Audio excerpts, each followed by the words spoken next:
For the owners of Flex Studios, their business location has become a front line for mental health emergencies, overdoses, and otherwise traumatic encounters.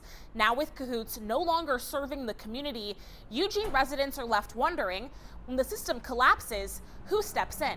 People are watching. You're human too. You're doing the best you can for a position that you're not trained or qualified for. Inside a downtown dance studio filled with music, movement, and joy, a different kind of choreography has taken root. Small business owners learning how to respond to public safety emergencies. CAHOOTS stopped operating in Eugene on April 7th after Whitebird's budget deficit seemingly forced them to cut CAHOOTS hours and lay off staff. The city of Eugene and Whitebird ended their contract after Whitebird's service cuts to CAHOOTS from 24 hours a day, 7 days a week to no service. We've seen ups and downs, but in the current state, we are feeling like it can't get much worse where we're at, and the support that we have is very limited.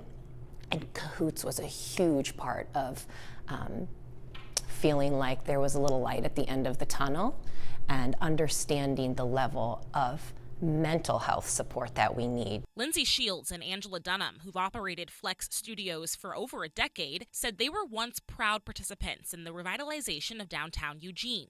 The city helped them launch their business in 2008, part of a broader effort to bring small businesses back to struggling downtown. But lately, that excitement has faded into exhaustion. The suffering is daily. Every day, we see people that we love and care about because we share the city suffering, passing, struggling. In recent months, they've responded to public overdoses, cleaned up human waste, removed used needles, and comforted young clients after witnessing a suicide. We operate at the base of one of the primary parking structures that people use to end their lives. On this day, we had a studio full of students, a lobby full of parents that did witness this very tragic experience, and so we called upon CAHOOTS as a mental health resource for our students. Following the incident, everyone was locked in the studio for hours as police responded. CAHOOTS stayed with us for hours and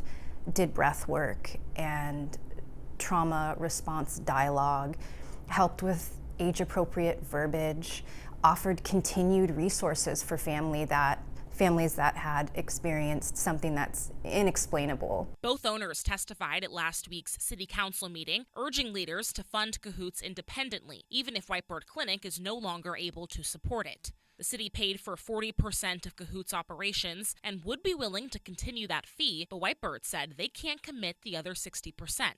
If the expectation of me as a small business owner is to pay taxes, talk down someone from jumping off our parking garage and distribute Narcan successfully, then certainly my expectation for the city is to be able to manage the funds allocated in a more productive and successful way.